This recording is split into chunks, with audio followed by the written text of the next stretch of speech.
आज के क्लास में हम एसएससी जेई 2022 सिविल 14 नवंबर एग्ज़ाम पेपर को सॉल्व करने जा रहे हैं। सेक्शन है general intelligence and reasoning. In total 50 question पूछे गए थे और हर क्वेश्चन के पीछे प्रैक्टिकली स्पीकिंग 30 सेकंड आपको प्रोवाइड किए गए हैं और उतने समय में बन जाता है सवाल, क्योंकि इजी टू मॉडरेट लेवल का पेपर है। एक आध दो क्वेश्चन टफ रहेंगे बट उतने भी कठिन नहीं है। चलिए अब डाइव इन करते हैं सीधा क्वेश्चन की तरफ। पहला क्वेश्चन आपकी स्क्रीन के सामने। In a certain code language prayer is written as KIZBVI and school is written as HXSLLO। How will tomato be written in that language? Option 1 2 3 4। अब जैसे आपने ये सवाल पढ़ा दिमाग में ट्रिगर हो जाना चाहिए, कोडिंग डिकोडिंग का सवाल है। और मैंने जितने भी टॉपिक्स है जीआई के, जनरल इंटेलिजेंस के, तो ये सारे के सारे कवर किए हैं कोर्स के अंदर। तो आप पहले वो कॉन्सेप्चुअल जो फोल्डर है वो पहले कवर करना, फिर आप PYQ सोल्यूशन को देखना, तो बेटर अंडरस्टैंडिंग होगी। क्योंकि वो कोर्स के अंदर जितनी वैरायटी हो सकती है, जितना टाइप हो सकता है, सारा कवर किया है। तो जब आप ऐसे सवाल को देखते हो ना, तो आपका थॉट प्रोसेस बड़ा फास्ट होता है। सबसे पहले आप सोचते हो कि सर ने कहा था जब भी ऐसे सवाल आए क्या यहाँ पर रिप्लेसमेंट लॉजिक यूज़ किया गया है या नहीं, वो चेक करो। और जैसे ही पढ़ा होगा तो ट्रिगर हुआ होगा, अरे हाँ ये तो रिप्लेसमेंट लॉजिक है। कैसे पता चला? जब P को K की तरह डिकोड किया है और फिर R को I की तरह रखा है, फिर A को Z की तरह रखा है, तो ये रिप्लेसमेंट लॉजिक ही है। तो यहाँ पर मैं लिख देता हूँ, कॉन्सेप्ट जो यूज़ किया गया है वो है रिप्लेसमेंट लॉजिक। और हमारा जो रिप्लेसमेंट लॉजिक है वो कुछ इस प्रकार है। ये देखो ABCDEFGHIJKLM, उसके बाद यहाँ से NOPQRSTUVWXYZ। फिर ऑपोजिट में जो आ रहे हैं वो रिप्लेस किए गए हैं। A को Z की तरह कोड करो, Z को A की तरह, वैसे ही B को Y की तरह, Y को B की तरह, so on and so fourth. अच्छा, इसको अगर फास्ट रिमेंबर करना है तो आप ऐसे भी याद रख सकते हो। AZ तो ईजी है, BY को आप ऐसे याद रखो बॉय, B को Y की तरह कोड करो, Y को B की तरह। अच्छा, अब ये जो CX है इसको आप याद रख सकते हो एज कॉक्स। अब ये कॉक्स एंड किंग्स एक स्टॉक मार्केट की कंपनी थी, सो C को X की तरह, X को C की तरह। अब DW को भी आप मार्केट के हिसाब से डाउ जोन्स, ये बड़ा फेमस इंडाइस है अमेरिका में, तो ऐसे आप याद रख सकते हो कि D को W की तरह कोड किया, W को D की तरह। अब ये जो EV है, EV व्हीकल, इसका क्या ही कहना, ये तो ईजी है। अब ये जो FU है, FU मनी, ये बुक बड़ी फेमस है, या फिर आपको पता ही है ये गंदा सा वर्ड है तो इजीली याद हो जाता है। तो F को U की तरह आप कोड करो और U की F की तरह कोडिंग होनी चाहिए, ठीक है। और ये जो GT है, अब कोई GTA YCT कहेगा, बट मैं TG याद रखना प्रेफर करता हूँ, टेक्निकल गुरुजी, ठीक है। तो ये ईजी हो जाता है याद में। और फिर HS को आप हिस की तरह याद रख सकते हो, H को S की तरह कोड करना है, S को H की तरह। और फिर IR को, अगर तारक मेहता आपने देखा है तो अय्यर है ना, तो आप ऐसे याद रख सकते हो। वैसे ही J को Q, ये आपके प्लेइंग कार्ड्स में जैक एंड क्वीन। और ये KP is nothing but PK movie, PK movie बड़ी फेमस थी, तो P को K की तरह कोड करो, K को P की तरह, ईजी हो जाता है। फिर तो लो मन है ना, लो मन, ये तो बड़ा ईजी है। अब आते हैं वापस से क्वेश्चन पर। क्या वही लॉजिक यूज़ किया गया है? चेक करो। PK movie, yes. फिर अय्यर, R को I की तरह। फिर AZ, ये एक्सट्रीम वर्ड्स है ना, A से स्टार्ट, Z पर ख़त्म, तो ये एक्सट्रीम वाले। फिर Y, बॉय, तो B की तरह, तो यस। तो यहाँ पर रिप्लेसमेंट लॉजिक है, ये बात क्लियर है। तो अब टोमेटो को कैसे लिखोगे? TOMATO। सो T कहाँ पर आया था? ये टेक्निकल गुरुजी, सो TG, तो ये भी रहा G। तो फर्स्ट और सेकेंड लास्ट G होना चाहिए, तो 3 में तो नहीं है, तो 3 गलत हो गया। और फिर कौन गलत हो गया? ये भी गलत हो गया, सेकेंड लास्ट G होना चाहिए, इसमें नहीं है। अब पहले दो में लड़ाई है तो ज़्यादा दिमाग लगाने की ज़रूरत नहीं है। देखो यहाँ पर L है तो नेक्स्ट वर्ड L ही होगा, इसमें कोई दिक्कत वाली बात नहीं। फिर उसके बाद क्या है? M को कैसे? मन, MN, आपको पता है ना ये वाली चीज़, मन MN, तो इन्होंने Z कह दिया यहाँ पर, इसलिए ये गलत है। And option 2 is absolutely correct. Easy, ऐसे ही ईजी क्वेश्चन है, बस आपको तरीका पता होना चाहिए कि फास्ट कैसे सॉल्व करें। क्वेश्चन नंबर 2, ये है analogy plus numbers. Select the option that is related to the fourth number in the same way as the first number is related to the second number and the fifth number is related to the sixth number. तो ये जो आपस में relationship रखते हैं वही ये दो रखने चाहिए, वही ये दो रखने चाहिए। अब इसमें मेजॉरिटी पैटर्न क्या होता है? डिवीजन, मल्टीप्लिकेशन, या कुछ एक भलता सा पैटर्न होता है जो हर एक क्वेश्चन में यूनिक होता है। तो मैं सबसे पहले ईजी वाले फॉर्मेट से जाता हूँ कि कुछ डिविजिबिलिटी का खेल है यहाँ पर, तो 988 4 से डिवाइड होता है, 192 भी 4 से डिवाइड होता है, 96 भी 4 से डिवाइड होता है, 160 भी 4 से डिवाइड होता है, 84 भी 4 से डिवाइड होता है। तो यहाँ पर कंक्लूजन ये रहा that all numbers should be divisible by 4। तो यहाँ पर क्वेश्चन मार्क भी 4 से डिविजिबल होना चाहिए, जो सिर्फ और सिर्फ ऑप्शन 1 में है। बाकी आप देखो ये 4 से डिविजिबल होंगे ही नहीं। इजी। चलिए आगे लेकर चलता हूँ, अगला सवाल देखते हैं। क्वेश्चन नंबर 3 आपके सामने। Select the correct mirror image of the given figure when the mirror is placed at MN as shown below. ये देखो ये MN मिरर है, ये जो वर्ड है इसका मिरर इमेज यहाँ पर आपको ट्रेस करना है। तो सबसे पहले जो इजी वाला है उसको कर लो। ये जो P है, ये जब आप ट्रेस करने जाओगे तो ऐसे तो P नहीं बनेगा, ये तो गलत ही बात है ना। कैसे बनेगा? अगर देखो ये P ऐसा है तो मिरर करने पर इस प्रकार से आप अपनी उंगलियों को ऐसे करके ऐसे कर लो तो आपको पता चल जाएगा डंडी यहाँ पर है और P का मुंह इस साइड में आ जाएगा। तो इस प्रकार से 9 का शेप बनेगा। 9 का शेप इसमें नहीं है तो ये गलत हो गया ऑप्शन 3। ऑप्शन 1 भी गलत हो गया, इसमें नहीं है, इसमें 9 है, इसमें 9 है। उसके बाद अगर आप चेक करो तो फिर ये E और ये E सेम है, ये वाला सेम है, ये वाला सेम है, 4 में थोड़ा सा अलग है, फिर बाद में ये वाला सेम है, G में थोड़ा सा अलग है। ठीक है, तो अगर हम G को ट्रेस कर ले तो अब तो आंसर आ ही जाएगा। ऐसे आपको स्मार्ट बनना है। अब G को आप ट्रेस करो, G को इस प्रकार से होगा और ये जो गोल है वो इस प्रकार से आ जाएगा। ठीक है, मेरे हिसाब से मेरा ये 8 की तरह दिख रहा है, बट अगर मैं प्रॉपर बनाऊं तो इस प्रकार से होना चाहिए। देखो जब मिरर में नहीं था तो ये कुछ इस प्रकार से था। अब अगर मिरर लगा लो तो ये गोला तो ऐसे ही रहेगा, ये लाइन यहाँ पर आ जाएगी और ये बल्ज जो है वो बल्ज ऐसे हो जाएगा। करेक्ट, तो यही तो चीज़ मैंने यहाँ पर बनाई है मिरर में। ठीक है, तो ये वाला जो आंसर है, ये वाला आंसर किधर दिखाई दे रहा है? इसमें नहीं है, ये गलत है, क्योंकि जो बल्ज है इन्होंने इस वाले साइड में दे दिया, जबकि इस वाले साइड में होना चाहिए, इसलिए ऑप्शन 2 बिल्कुल ठीक है। ओके, ऑप्शन 2 सही है, ऑप्शन 4 जो है वो गलत है। तो चलिए अब क्वेश्चन नंबर 4 को देखते हैं। Select the word pair that best represents a similar relationship to the one expressed in the pair of words given below. The word must be considered as meaningful English word and must not be related to each other based on the number of letters, number of consonants, vowels in the word. ठीक है, तो ऐसे कोई logical relationship होना चाहिए इन दोनों के बीच में, rather than आप काउंट करो कितने लेटर्स थे या कितने कॉन्सोनेंट्स, कितने वॉवल्स थे। ऐसे आपको लॉजिक नहीं बिठाना है, कुछ तो रिलेशनशिप होगा। Berry is to vitamin B1। अब क्या लॉजिक है, पहले ये सोचो, फिर लॉजिक क्लियर होने के बाद फिर ऑप्शंस को देखो।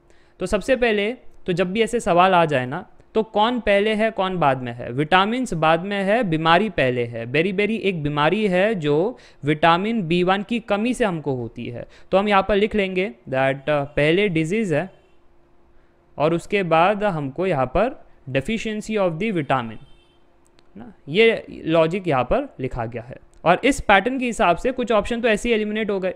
अब देखो आयरन कोई बीमारी नहीं है, आयरन जो है वो बीमारी नहीं है। Anaemia, yes it is a disease, तो इन्होंने क्या कर दिया, डिजीज़ बाद में कर दिया और विटामिन या जो भी अच्छी चीज़ है वो पहले लिख दी। तो ये लॉजिक नहीं चलेगा, पहले बीमारी हमको चाहिए, तो इसलिए ऑप्शन 2 गलत हो गया।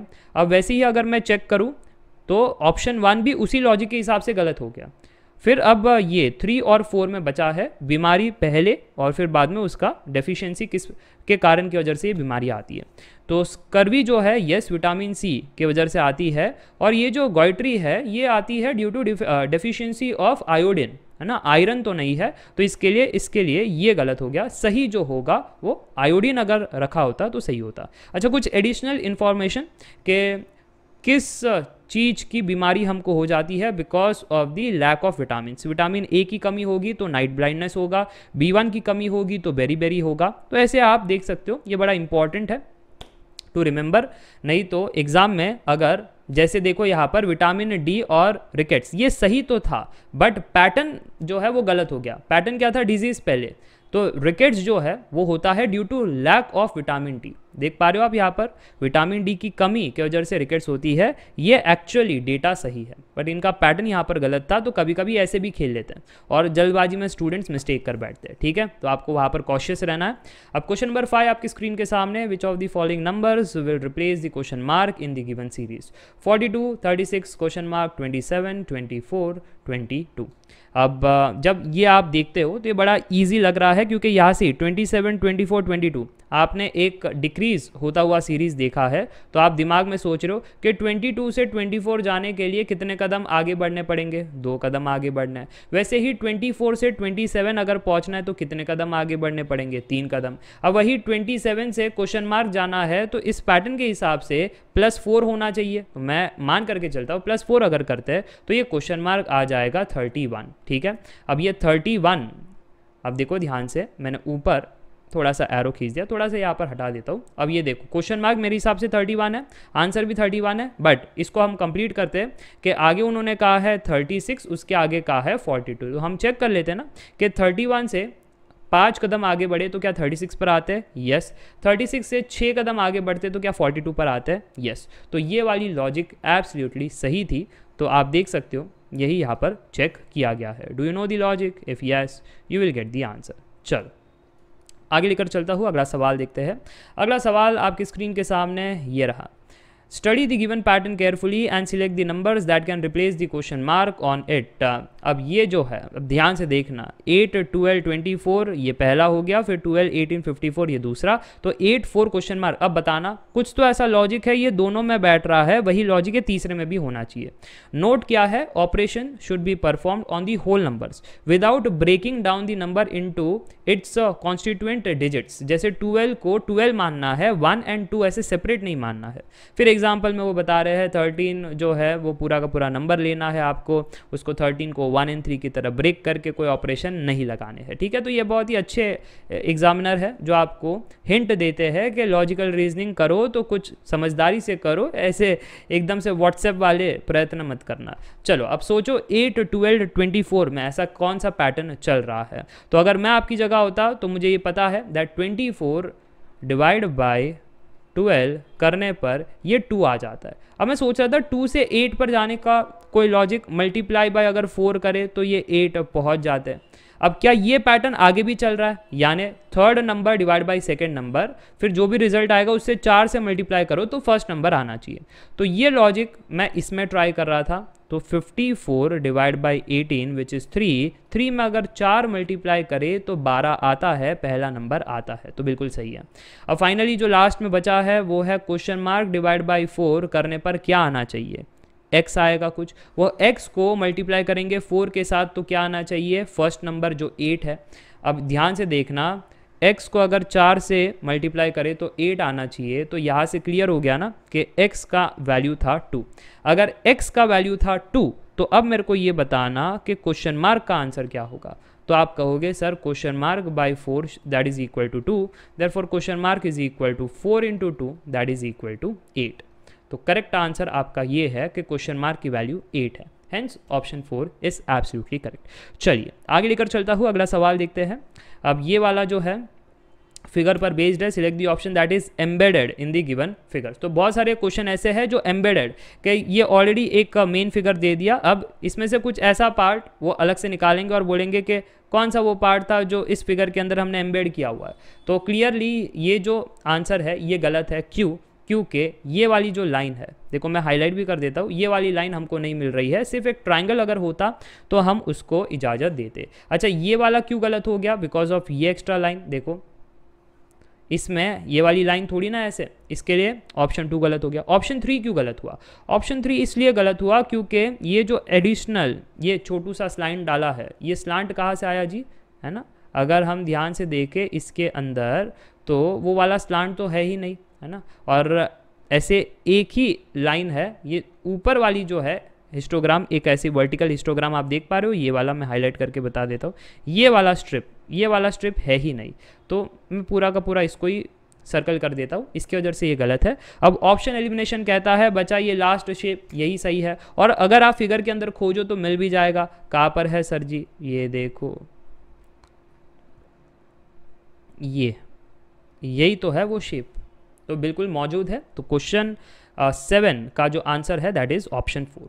चलिए आगे लेकर चलता हूँ, अगला सवाल देखते हैं। ये सवाल एक्चुअली कठिन लगते हैं बहुत सारे स्टूडेंट्स को, बट इसमें थोड़ा समय तो लगता है। और इसका ट्रिक क्या है मालूम है कि सभी के सभी ऑप्शन जो है उतार दो, ब्लैंक्स में उतार दो और फिर एक एनालिसिस करो। एनालिसिस से आंसर अपने आप आ जाता है। तो चलिए अब ऑप्शंस को वो ब्लैंक्स में डालते हैं और चारों के चारों पैटर्न्स बनाते हैं। सबसे पहले हमारे पास है आई के बाद डैश, डैश में आ जाएगा ई, उसके बाद एच, उसके बाद ई, एक और डैश है यानी अब टी आएगा। उसके बाद आर ई आई टी के बाद एक डैश है, अब उसमें एच आएगा। उसके बाद डबल ई के बाद एक डैश, अब आर आ जाएगा। उसके बाद एक ई है फिर डैश है, उसमें आई आएगा, फिर टी एच डैश यानी ई ई आर ई। चलो ये वाला तो हो गया। तो पहला वाला डन, इसको हटाओ और फिर अब आगे बढ़ते हैं जो दूसरा वाला है। दूसरे वाले में हमारे पास कौन है, आई के बाद फिर टी है, टी को काटो, फिर कौन बचा, फिर एच, ई के बाद नेक्स्ट एक और ई है, फिर उसके बाद आर ई आई टी, उसके बाद ये एच आ जाएगा। उसके बाद डबल ई के बाद एक डैश है जिसके अंदर आर आएगा। उसके बाद एक ई, फिर एक डैश जिसके अंदर आई आ जाएगा। थोड़ा सा टीडियस है बट टाइम तो लगेगा, ठीक है। फिर उसके बाद T H E, T H के बाद ई क्योंकि ई यहाँ से आया है, फिर उसके बाद ई आर ई। चल तो ये हो गया सेकंड। अब थर्ड की बारी, फोकस कीजिएगा, मैं एक एक करके हो जाता है उसको हटा देता हूँ। और फिर अब नेक्स्ट पर फिर आई के बाद डैश यानी एच आएगा यहाँ पर। एच के बाद हमारे पास एच, ई के बाद एक डैश है जिसके अंदर अब टी आएगा। उसके बाद आर ई आई टी, ठीक है। उसके बाद एक डैश, उसके अंदर ई आएगा। ई आने के बाद डबल ई के बाद एक डैश है जिसके अंदर आर आ जाएगा। उसके बाद ई है, उसके बाद डैश, उसमें आई आ जाएगा, ठीक है। उसके बाद टी एच, उसके बाद एक डैश जिसके अंदर ई, फिर आर ई। चलो फाइनली फोर्थ वाला है, इसको भी फटाफट से निपटा दो। आई के बाद डैश जिसके अंदर आर आएगा, फिर एच ई डैश, उसके अंदर आई आने वाला है। उसके बाद ये famous R E I T जो कॉपी हो रहा है, उसके बाद एक डैश है जिसके अंदर ई आएगा। ई आ गया, उसके बाद डबल ई, उसके बाद डैश, एक और ई आ रहा है यहाँ पर। उसके बाद डबल ई के बाद डैश ई, और फिर उसके बाद एक और ई है, उसके बाद एक डैश है जिसके अंदर अब टी आएगा। फिर उसके बाद टी एच डैश, उसके अंदर एच आएगा। उसके बाद ई आर, लास्टली ई आएगा। चलो तो सारा कुछ हमने यहाँ पर लिख लिया है और अब आप देख सकते हो हमारे पास 4 अलग पैटर्न है। उप्स, यहाँ पर मुझको एक फ्री स्लाइड ऐड करना चाहिए, नहीं तो बहुत सारे स्टूडेंट्स कहेंगे सर ये पैटर्न में कुछ लेटर्स हमारे गायब हो रहे हैं।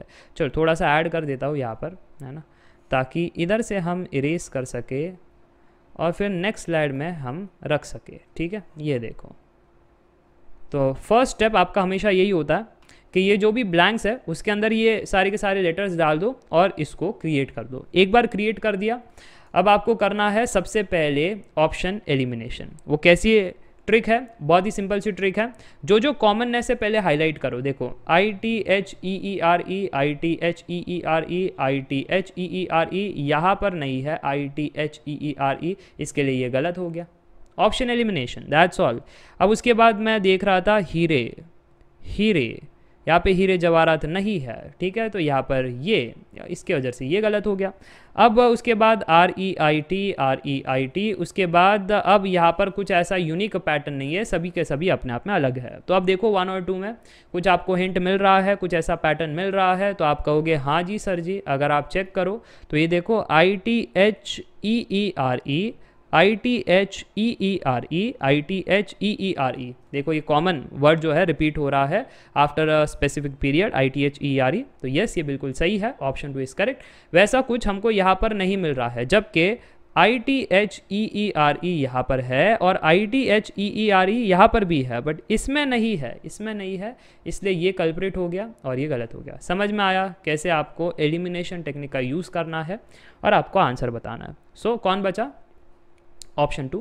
सो ऑप्शन 2 इज करेक्ट। चलिए आगे लेकर चलता हूँ, अगला सवाल देखते हैं। Question number 9, select the set in which the number are related in the same way as are the number of the following set. यानी ये जो मैंने प्रीवियस क्वेश्चन में एक्सप्लेन किया था, सेम कहानी। ये देखो, ये पहले 2 सेट है, इसमें कौन सा ऐसा रिलेशन है जो आपके ऑप्शन वाले सेट में होना चाहिए। अब जैसे ही आपने देखा 48144। तो मेरे दिमाग में आया ये 144 जो है ये तो 4 से डिविजिबल है ना, तो ये 144 पहले वाले नंबर से डिविजिबल है।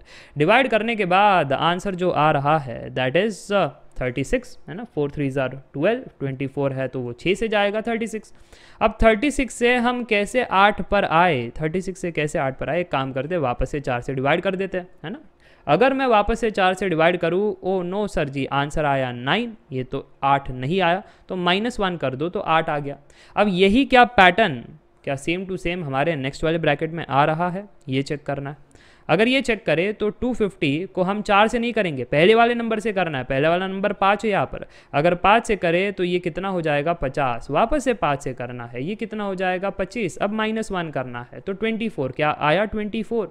तो आप कहोगे नहीं सर जी आंसर 24 नहीं आया। तो मैंने कहा कि मैंने गड़बड़ किया है। 50 डिवाइड बाई 5, 25 कैसे हो गया जी, 50 डिवाइड बाई 5 ये हो गया 10, 10 -1 यस ये आ गया 9, है ना। तो यस ये नंबर आ गया 9। तो बिल्कुल ये पैटर्न हो रहा है। अब अगर ये पैटर्न हो रहा है तो ऑप्शन बाय ऑप्शन चेक करो। मैंने ऑप्शन 1 को चेक किया कि 288 डिवाइड बाई फर्स्ट नंबर आया 48, डिवाइड बाई 6 ये आ गया 8, 8 -1 ये आ गया 7। क्या 7 मौजूद है बीच में? बिल्कुल मौजूद है, तो ये हो गया सही, डन। फिर तो आगे जाने की ज़रूरत नहीं, क्योंकि ये जो लॉजिक, ये जो पैटर्न फॉलो हो रहा है फर्स्ट सेकंड सेट में, यही हमारे फर्स्ट वाले ऑप्शन में फिर से सेटिस्फाई हो रहा है, तो वो बिल्कुल सही ऑप्शन है। तो आगे जा करके टाइम वेस्ट नहीं करना है। चलिए आगे लेकर चलता हूँ, अगला सवाल देखते हैं। Question number 10, select the figure from the option that can replace the question mark and complete the pattern. अब जब मैंने ये सवाल को देखा तो सीधा का सीधा मैंने यहाँ पर आंसर ही बना दिया। ये देखो ये गोला कंप्लीट होना चाहिए, फिर उसके बाद ये जो ऐसे डायगनल्स है तो ये डायगनल यहाँ पर आना चाहिए, उसके बाद ये जो स्टार मार्क जैसा तुमने किया है ऐसा ना, इसको इधर टच किया और फिर वापस से तुमने इसको इधर भेज दिया। ये देखो ये कंप्लीट हो गया, यही तुम्हारा आंसर है। अब ये वाला पैटर्न किधर है? ये वाला पैटर्न इसमें नहीं है। ये देखो ये वाली चीज़ तो नहीं थी, इसके लिए गलत हो गया। फिर जो ये क्यों गलत है? अरे ये वाली ऐसी 4 चीज़ें तो यहाँ पर है ही नहीं, इसके लिए ये गलत है। अच्छा ये वाला क्यों गलत हो गया? ये वाला इसलिए गलत हो गया क्योंकि ये वाली लाइन कहाँ से लेकर आए तुम? ये वाली लाइन तो थी ही नहीं हमारे आंसर में। तो ऑप्शन एलिमिनेशन कहता है सिर्फ ऑप्शन 4 बचा है, वो सही है। बट अगर आप कंपेयर भी करो इस और इस फिगर को तो यस ये बिल्कुल सेम है। चलिए क्वेश्चन नंबर 11 आपके स्क्रीन के सामने। Select the option that is related to the third word in the same way as the second word is related to the first word. अच्छा यहाँ पर ये दो में कुछ ऐसा रिलेशनशिप है जो रेंडर इस टू क्वेश्चन मार्क में होना चाहिए। एडवर्स और बेनिफिशियल। एडवर्स कंडीशन आपको क्या बेनिफिट देती है? एक्चुअली तो नहीं देती है, यानी ये ऑपोजिट हो गया। एडवर्स यानी बुरी सिचुएशंस, कोई बेनिफिशियल नहीं होती है। सो ये ऑपोजिट का यहाँ पर लॉजिक चल रहा है। ये दोनों कैसे है? ये ऑपोजिट है। तो रेंडर का मीनिंग क्या होता है? रेंडर का मीनिंग होता है सप्लाई करना, प्रोवाइड करना, हेल्प करना। तो यहाँ पर सिनोनिम्स हो गए। रेंडर का मतलब क्या है? हेल्प करना। तो सिनोनिम तो हमको चाहिए नहीं, ऑपोजिट चाहिए। तो हेल्प करना, मेंटर भी हेल्प करता है, तो ये भी गलत हो गया, ये भी गलत हो गया। मेक, प्रोवाइड करना, मेक करना, काइंड ऑफ सिमिलर ही है, ये भी गलत हो गया। डिस्टॉर्ट, डिस्टॉर्ट यानी ट्विस्ट करना, ऑपोजिट करना। हेल्प का ऑपोजिट तुम ट्विस्ट कर रहे हो, तुम मिस रिप्रेजेंट कर रहे हो, ठीक है। तो ये यस डिस्टॉर्ट ये ऑपोजिट है, तो ये सही है। क्वेश्चन नंबर 12 आपके सामने, बहुत ही easy. Arrange the following word in a logical and meaningful order. ये अक्सर कैसा होता है मालूम है? बिग टू स्मॉल या स्मॉल टू बिग, ऐसा होता है। तो हमेशा ना बिग टू स्मॉल करना ईजी होता है कि इस दुनिया में सबसे बड़ा कौन है? यूनिवर्स है। यूनिवर्स के बाद कौन आता है? लॉजिक क्या है? बिग टू स्मॉल जाना है। तो सबसे पहले तो यूनिवर्स बहुत बड़ा है, उस यूनिवर्स के अंदर हमारे पास अर्थ है, तो ये आ गया थर्ड, अर्थ। उस अर्थ के अंदर हमारे पास एक कंट्री है इंडिया, तो ये आ गया नेक्स्ट। अब वो इंडिया के अंदर एक जगह है आगरा, तो वो आ गया नेक्स्ट। फिर आगरा के अंदर हमारे पास है ताजमहल। तो ये है आपका ऑर्डर 1 3 2 4 5 या 5 4 2 3 1। तो 5 4 2 3 1 तो है नहीं, ऊपर से नीचे ही है। ऊपर से नीचे अगर आप चेक करो तो ये बिल्कुल ठीक है, 5 1 3 2 4 5 यस। अगला सवाल आपकी स्क्रीन के सामने। Select the option figure in which the given figure is embedded. देखा ये एम्बेडेड वाले सवाल इनके बहुत ही प्रिय है, बार बार पूछे जाते हैं। और ये वाला जो चीज़ है ये कहाँ पर आपको दिखाई दे रहा है? देखो ऑब्वियसली यहाँ पर ही दिखाई दे रहा है, मिल गया। जैसे ही मिल गया तो फिर क्लिक करके आगे बढ़ना है। ऐसा नहीं कि अब मैं 2 3 4 को गलत साबित करूँ, गलत साबित करके आपको कुछ मिलेगा ही नहीं। सही एकदम डिट्टो अगर फिगर मैच हो गया क्लिक करके आगे बढ़ना है। अच्छा, question number 14, which of the following number will replace the question mark and complete the given number series? 18, 38, 75, 152, 303 question mark. अच्छा, तो जब ऐसी सीरीज आती है, अगर आपने बहुत प्रैक्टिस किया है तो आपको सबसे पहले 18 इंटू 2 का ख्याल आया होगा, बट 18 इंटू 2 करने पर आंसर आ जाता है 36, बट 36 तो 38 के बराबर नहीं है। बट हाँ, अगर इसके अंदर +2 करें तो 38 मिल जाता है। तो मैंने देखा क्या यही लॉजिक कुछ ऐसे हम आगे बढ़ पाएंगे। 38 से 75 जाना है, तो अगर मैं इंटू 2 करूँ तो ये कितना आता है जनाब 76। बट 76 से 75 जाने के लिए +2 नहीं है, -1 करना पड़ेगा। तो क्या ऐसी पैटर्न चल रही है +2 -1 वाली? ये तो इन्वेस्टिगेशन से ही पता चलेगा। दया आगे बढ़िए। 75 इंटू 2 करने पर आंसर आ रहा है 150। 150 में अगर 2 ऐड कर दे तो 152 पहुंच जाते। उसके बाद है 303। 303 यानी अब इंटू 2 किया तो यहाँ पर आया 304। अब 304 के अंदर -1 करेंगे तो 303 पर पहुंच जाएंगे। तो यस, ये हो रहा है। ये वाले जो लॉजिक्स हम यूज़ कर रहे हैं +2 -1 वाले लॉजिक बैठ रहे हैं। तो फाइनली अब क्वेश्चन मार्क पर आ जाते हैं। इंटू 2 करना है तो इंटू 2 करने पर ही हो गया 606। अब +2 -1 +2 -1 तो नेक्स्ट होगा +2। तो +2 करेंगे तो फाइनल आंसर आ गया। क्वेश्चन मार्क इज 606 +2 यानी 608। 608 is there in option 2। Option 2 is correct. चलिए आगे बढ़ते हैं, अगला सवाल देखते हैं। If A denotes plus, B denotes cross, C denotes minus, D denotes division, then what will be the value of the following expression? बहुत ही ईजी है, इसमें कोई कठिनाई वाली बात नहीं है। हाँ, कैलकुलेटिव जरूर है बट कैलकुलेशंस तो करने ही पड़ेंगे। तो सबसे पहले रिप्लेसमेंट 156, C की जगह सब्ट्रैक्शन, B की जगह मल्टीप्लिकेशन, A की जगह एडिशन, D की जगह डिवीजन। तो ये किसके बराबर आ रहा है? बोर्ड मास क्या कहता है? बोर्ड मास कहता है सबसे पहले डिवीजन। तो सबसे पहले डिवीजन 64 डिवाइड बाई 2 32 है ना। तो ये आ गया 32। और फिर उसके बाद है हमारे पास मल्टीप्लिकेशन। तो मल्टीप्लिकेशन का आंसर कितना आ रहा है? 19 इंटू 9 इज़ 171। अब एडिशन करेंगे, एडिशन के बाद सब्ट्रैक्शन है। तो एडिशन किसका करना है? 156 और 32, ये आ गया 188। फिर फाइनली सब्ट्रैक्शन कर लेंगे तो 17 आंसर आ जाएगा, which is there in option 3। चलिए आगे बढ़ते हैं, अगला सवाल देखते हैं। अगला सवाल, select the option that represents the letter when placed from left to right in the blank below will complete the letter series। Again मैंने क्या कहा था, जब भी ऐसे सवाल आ जाए सारे के सारे ऑप्शन लगा दो। तो ये D के बाद G, G के बाद J, L, फिर M, Q, T, V, X, A, फिर D। चलो नेक्स्ट को देखते हैं। फिर ये है D, G, J, L, फिर उसके बाद N, Q, T, W, X, A, D। फिर नेक्स्ट हमारे पास कौन है यहाँ पर? D, G, J, L के बाद N, Q, T, V, X, A, D। फिर फाइनली हमारे पास ये है D, F, J, L के बाद N, Q, T, V, X, A, C। अब जो मैंने आपको कहा था, पहले आपने उतार दिया ये सब, अब पैटर्न रिकग्निशन करो। पैटर्न रिकग्निशन में XAD, XAD, XAD, बट ये XAC कैसे हो गया? तो ये गलत हो गया है ना। उसके बाद D, G, J, L, D, G, J, L, D, G, J, L, ये तो इधर ही नहीं हो रहा है, ये तो वैसे ही आउट है। फिर N, Q, T, N, Q, T है ना, N, Q, T, तो ये M कैसे आ गया? ये गड़बड़ हो गया। फिर उसके बाद देखो V, V, V, ये W कैसे आ गया? ये गलत हो गया। तो कौन बचा? सभी को एलिमिनेट करते हुए ऑप्शन 3 बचा है, तो ऑप्शन 3 सही है। बट फिर अगर आपको इसके अंदर कंफर्मेशन चाहिए कि सर कुछ ना कुछ तो लॉजिक होना चाहिए, ये तो आपने ऑप्शन एलिमिनेशन किया, एक ट्रिक का यूज़ किया। अगर इसके अंदर लॉजिक चाहिए तो अब आप लॉजिक के लिए इसको मैं कॉपी कर लेता हूँ, नेक्स्ट स्लाइड में भेज देता हूँ। लॉजिक अगर आपको चेक करना है तो आप ये कह सकते हो कि डी से जी जाने के लिए आपको कितने कदम की यात्रा चाहिए? सर डी से जी जाने के लिए 1 2 3 कदम की यात्रा चाहिए। ठीक है जनाब। अच्छा, जी से जे जाने के लिए? सर जी से जे जाने के लिए जी 3 कदम आगे चाहिए सर जी। फिर जे से एल जाने के लिए 2 कदम की यात्रा। अब एल से एन जाने के लिए 2 कदम की यात्रा। एन से क्यू जाने के लिए 3 कदम की यात्रा। क्यू से टी जाने के लिए 3 कदम की यात्रा। टी से वी जाने के लिए 2 कदम की यात्रा। V से X जाने के लिए 2 कदम की यात्रा। X से A जाने के लिए 3 कदम की यात्रा। A से D जाने के लिए 3 कदम की यात्रा। क्या आप पैटर्न देख पा रहे हो? क्या यहाँ पर आप +3 +3 +2 +2 3 3 2 2 3 3, यस ये है पैटर्न जो आपने इस प्रकार से खोज लिया। तो ये वाला भी एक ऑसम ट्रिक है और फिर रीचेकिंग के लिए ऐसे भी आप चेक कर सकते हो। ठीक है, चलिए आगे बढ़ते हैं। Question number 17, select the option in which given figure is embedded, rotation is not allowed. Rotation अगर अलाउड नहीं है तो ये वाली जो फिगर है, ये वाली फिगर, ये स्ट्रिप आपको कहाँ पर दिखाई पड़ रही है? एग्जैक्टली यहाँ पर दिखाई पड़ रही है। इसलिए नहीं कि हमने यहाँ पर इसको सही देख लिया है, बट इसलिए क्योंकि ऐसी लंबी स्ट्रिप यहाँ पर नहीं मिली, वैसी लंबी रोटेशन तो पॉसिबल नहीं है ना, not allowed, rotation is not allowed. तो वो स्ट्रिप यहाँ पर भी नहीं मिली और वो स्ट्रिप यहाँ पर भी नहीं मिली। ठीक है, तो मिली सिर्फ और सिर्फ यहाँ पर। तो ऑप्शन 2 बिल्कुल ठीक है।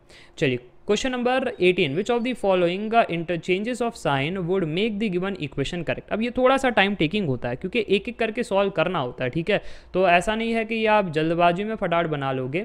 तो आपको अब क्या करना है? रिप्लेस करना है, इंटरचेंज करना है, डिवीजन को प्लस से, प्लस को डिवीजन से। तो सबसे पहला हमारे पास क्या होगा?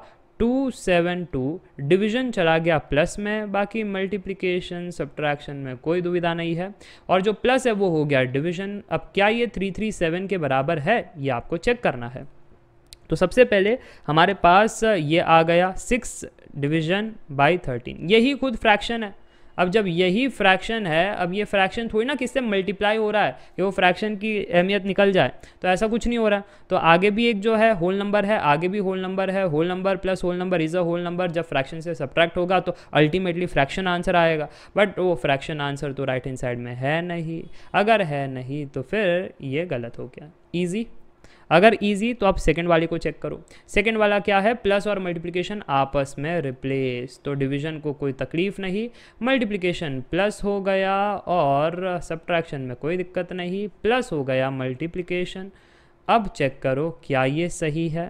हाँ, 272 डिविजिबल बाई 16, तो ये संभव है। ठीक है, 272 डिविजिबल बाई 16 का आंसर है 17। ठीक है, अब अगर ये है 17 फिर प्लस 18 है और ये इतना बड़ा नंबर -6 × 113, अब ये बहुत बड़ा नंबर है तो बहुत बड़ा नेगेटिव नंबर है, तो नेगेटिव नंबर में छोटे से नंबर ऐड करोगे तो फाइनल आंसर नेगेटिव आएगा, बट नेगेटिव हमारा आंसर नहीं है, तो यहाँ पर ये गलत हो गया। रीज़न क्या था कि नेगेटिव आंसर हमको आ रहा है, बट RHS नेगेटिव है नहीं।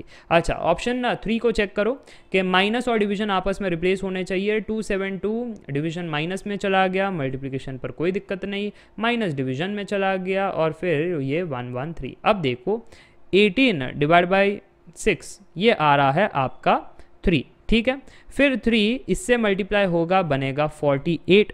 ठीक है, फिर 272 plus 113 385, 385 minus 48, yes the answer is 337। तो ये बिल्कुल ठीक है, 337 मेक सेंस। सही सही, तो आगे बढ़ने की जरूरत ही नहीं है। ऐसा नहीं है कि यहाँ पर सारे ऑप्शन चेक करने हैं, 1 2 3, अगर 1 में आंसर मिल गया तो डन है, नहीं मिला तो 2, नहीं मिला तो 3, 3 में आ गया तो 4th चेक ही नहीं करना। बट हाँ, सेल्फ स्टडी में अगर आप चेक करोगे तो इसका आंसर 4th के आंसर के हिसाब से 42 आएगा, जो 337 के बराबर नहीं है। ठीक है, चलिए आगे बढ़ते हैं, अगला सवाल देखते हैं। अगला सवाल आपके स्क्रीन के सामने, क्वेश्चन नंबर 19 ये रहा। ये क्या है? Select the figure from the option that can replace the question mark. अब ये बहुत ही आसान सा फिगर है, यही होता है जो आपको फटाफट से बनाना है। सर्कल, फिर ये बाद में उसको आपने ये कर दिया, ये वाला काजू कतरी, उसके बाद आपने ये लाइन जोड़ दी, बस इतना ही है ना। हाँ, तो इतना ही, एक तो कर्व और फिर काजू कतरी, फिर ये 2 लाइनें कैसे आ गई जी? 2 लाइनें नहीं है इसलिए गलत है। ये तो लाइन आपने पूरी टच भी नहीं किया, ये गलत है। और फिर काजू कतरी तो इसके अंदर है ही नहीं ऐसी वाली, तो ये गलत हो गया। ठीक है, और ये वाली एक्स्ट्रा लाइन कहाँ से आ गई? काजू कतरी मिसिंग है, एक्स्ट्रा लाइन तो नहीं है। ये वाला तो बिल्कुल ठीक है, ऐसा वाला शेप हमको यहाँ पर दिखाई दे रहा है। ठीक है, वो काजू कतरी मिसिंग था, तो यहाँ पर इसके लिए गलत है। बचा एक ही option, option 3, that is absolutely correct. चलिए आगे बढ़ते हैं, अगला सवाल देखते हैं। अगला सवाल है कोडिंग डिकोडिंग से, question number 20। In a code language TEPID is written as GVKRW। अब देखो TG तो आपके दिमाग में आ रहा होगा, PK भी है, PK है, तो देखा आपका क्लियर हो गया ना, ये तो रिप्लेसमेंट लॉजिक है। जब रिप्लेसमेंट लॉजिक है तो फिर सीधा आंसर रिप्लेसमेंट लॉजिक है तो सीधा आंसर। अगर आपने ये बना लिया है आपके बुक्स में तो इससे भी आप कर सकते हो, अगर इससे नहीं करना है तो आपका बाय हार्ट वाला आंसर SPORADIC।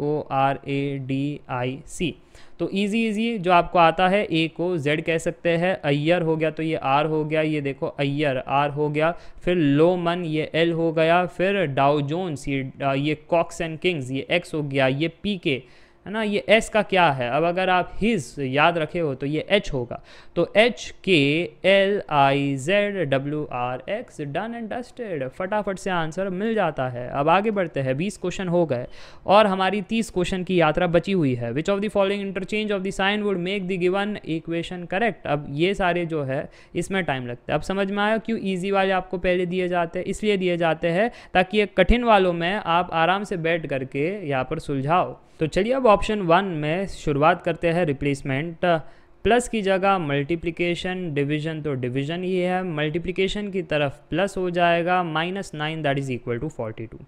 अब अगर ध्यान से देखें यहाँ पर तो कोई भी हमको चारा नहीं मिल रहा है कि कोई भी नंबर 16 से डिविजिबल यहाँ पर हो, तो यहाँ पर कोई होल नंबर का चांस नहीं है, फ्रैक्शन में आंसर आएगा, और फ्रैक्शन तो अगर आ गया तो LHS RHS सेम नहीं बनेगा। ठीक है, रीज़न क्या था कि यहाँ पर हमको फ्रैक्शन में चीज़ें मिल रही है। चलिए अब ऑप्शन 2 को देखते हैं। ऑप्शन 2 क्या है, माइनस प्लस को रिप्लेस करना है, तो प्लस की जगह माइनस, डिवीजन पर कोई आँच नहीं, मल्टीप्लिकेशन पर कोई जोर नहीं, और ये रहा माइनस को हम प्लस कहेंगे। तो क्या इससे कुछ बेनिफिट मिल रहा है? अब जब मैं यहाँ पर देख रहा था तो अगेन 15 आप इसको ही ले लो ना, इसको ही, अगर ये हमने डिवीजन किया और इंटू 3 किया तो अगेन कोई हमको होल नंबर नहीं मिल रहा है। ठीक है, या फिर अगर आप सब्ट्रैक्ट करके भी डिवीजन करना चाहो तब भी है ना कुछ बेनिफिट नहीं हो रहा है, तो यहाँ पर अगेन फ्रैक्शन की कहानी बनती है, फ्रैक्शन की कहानी बनती है, आंसर नहीं आएगा। LHS RHS सेम होना चाहिए ना, तो यहाँ पर भी नहीं हो रहा है। ऑप्शन 3 में अगर चेक करें तो यहाँ पर 15 प्लस के इसमें कोई तकलीफ नहीं है, डिवीजन में कोई तकलीफ नहीं है, मल्टीप्लिकेशन माइनस में आ जाएगा, माइनस मल्टीप्लिकेशन में आ जाएगा, इतनी सी बात है। अगर इतनी सी बात है तो अगेन हम फंस रहे हैं। कहाँ पर फंस रहे जनाब? ये देखो, ये फ्रैक्शन वाला खेला यहाँ पर भी आ रहा है, सेम कॉन्सेप्ट है ना, फ्रैक्शन में लिख देता हूँ।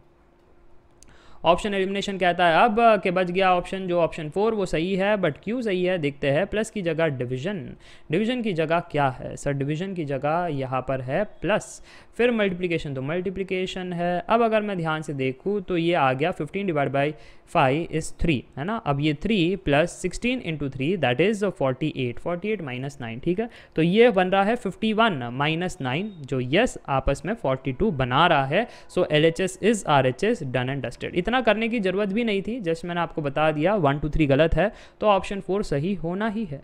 चलिए आगे बढ़ते हैं, अगला सवाल देखते हैं। अगला सवाल आपके स्क्रीन के सामने, क्वेश्चन नंबर 22। मेरा फेवरेट टॉपिक है सिलोजिज्म, उसी पर ये सवाल है। तो ऊपर जो कहानी लिखी गई है वो सिलोजिज्म का मतलब क्या होता है? स्टेटमेंट में दम हो या ना हो, फैक्ट से बेस्ड हो या ना हो, आपको सत्य मानना है। स्टेटमेंट दिया है वो सत्य है, अब कंक्लूजन उसमें से डिराइव करना है। तो स्टेटमेंट क्या है? All journalist are news readers. Statement 2, some news readers are actors. Conclusion 1, some journalist are actors. Conclusion 2, some news readers are journalist. तो जब भी ये सवाल आ जाए तो पहले स्टेटमेंट से क्या बन रहा है? All journalist are news reader. तो जर्नलिस्ट का सर्कल छोटा, न्यूज़ रीडर का बड़ा, सभी के सभी जर्नलिस्ट हमारे न्यूज़ रीडर है। फिर some news readers are actor, कुछ न्यूज़ रीडर्स एक्टर है, सारे के सारे नहीं है। बन गया ये। अब अगर ये बन गया तो कंक्लूजन का याद रखना, कंक्लूजन वही सही है जो हर एक केस में सही है। कंक्लूजन गलत हो जाता है अगर एक केस में गलत हो गया, ऐसा नहीं कि एक केस में सही है तो वो कंक्लूजन पार्शली सही है या उसको सही मान ले, ऐसा नहीं। अगर एक भी केस में कंक्लूजन गलत हो गया तो यूनिवर्सली वो गलत है। अब देखते हैं कंक्लूजन 1 को, सम जर्नलिस्ट आर एक्टर्स। क्या ऐसा है? 0 जर्नलिस्ट आर एक्टर्स, डिसजॉइंट है ना ये दोनों, तो 0 जर्नलिस्ट आर एक्टर्स। तो ये सम जर्नलिस्ट को कहना तो बहुत ही गलत बात है, इसके लिए ये गलत है, ये कंक्लूजन यहाँ पर सही नहीं है। Some news readers are journalist, some news readers are journalist, some news readers are journalist. हाँ ये सही है ना, देखो कुछ न्यूज़ रीडर जर्नलिस्ट है, सभी के सभी न्यूज़ रीडर जर्नलिस्ट नहीं है, बट कुछ बिल्कुल है, तो ये बात तो जचती है। अगर ये बात जचती है तो ये कंक्लूजन सही है, कंक्लूजन 2 इज़ करेक्ट। चलिए आगे बढ़ते हैं, अगला सवाल देखते हैं। मिरर आपको बताना है ईजी है, मिरर में क्या ही है, जो ईजी वाला पार्ट है पहले उसको देखो। ये राइट एंगल ट्राइंगल इस प्रकार से बन जाएगा मिरर में, है ना, MN हमारा मिरर है, तो इस प्रकार से हो जाएगा ये राइट एंगल ट्राइंगल। अब अगर इस प्रकार से होगा तो इसमें तो नहीं है, देखो ये वाला मिडल ये गलत है, ये वाला भी सेम फिगर है, ये गलत है, ये वाला भी सेम फिगर है, ये गलत है, ये वाला हमारे हिसाब से बैठ रहा है। ऑप्शन एलिमिनेशन भी कहता है, एक ही ऑप्शन बचा। तो ये कुछ क्वेश्चन होता है जो 30 सेकेंड नहीं लेते, ये लेते हैं 5 सेकेंड। इसमें फटाफट से सॉल्व करो ताकि आगे बढ़ सको और ऐसे कुछ कठिन सवालों को आप बना सको। अब ये कठिन क्यों है, जो PK वाला लॉजिक था, है ना, या फिर जो बाकी चीज़ें थी, अब वो यहाँ पर नहीं चल रही है। क्या आप देख सकते हो, अय्यर नहीं हो रहा है, आर का आई नहीं है, कुछ और है। अगर कुछ और है तो यहाँ पर कोडिंग डिकोडिंग में इसकी हेल्प लेनी पड़ेगी, लॉजिक सोचना पड़ेगा। अब मैं देख रहा था कि यहाँ पर इन्होंने क्या कहा है कि रिलेटिव जो है RELATIVE, इसको हमने कोड किया है एज GXKVCNGT। तो जब R से G की मैंने यात्रा देखी, क्या R से G में कुछ बातें बन रही है, तो सर जी R यहाँ पर, G वहाँ पर, कोई नाता नहीं है। अच्छा, E से X की यात्रा, E यहाँ पर, X यहाँ पर, सर कोई नाता नहीं है, तो ऐसे कोई नाता नहीं बन रहा है, तो सीधा सीधा भी नहीं चल रहा है, रिप्लेसमेंट लॉजिक भी नहीं है, पक्का फर्स्ट और लास्ट का खेला होगा। R से T जाना है, R से अगर T जाना है तो R से T जाने के लिए आपको +2 कदम की यात्रा करनी पड़ेगी, ठीक है। तो यहाँ पर हम लिख देते हैं +2। फिर E से G जाना है तो क्या करना पड़ेगा, E से G जाना है, अगेन +2 कदम की यात्रा है। तो फिर अगर L से N जाना है तो वर्बली LMN +2 की यात्रा है। A से C वर्बली +2 की यात्रा है। T से V वर्बली, यस, यहाँ पर +2 की यात्रा है। तो क्लियर हो गया ना कॉन्सेप्ट क्या है। यहाँ से अगर आप आगे भी बढ़ोगे तो लॉजिक जो है वो है +2 लॉजिक, ठीक है। तो +2 की लॉजिक है, वो भी कैसा है, एक्सट्रीम, फर्स्ट लास्ट से सेकंड, सेकंड लास्ट से, ऐसे आपको आगे बढ़ते रहना है। जब ये क्लियर हो गया, क्या ये चीज़ आगे भी मैच हो रही है फिजिकल से लेकर के ये, तो 1-2 चेक करो, P से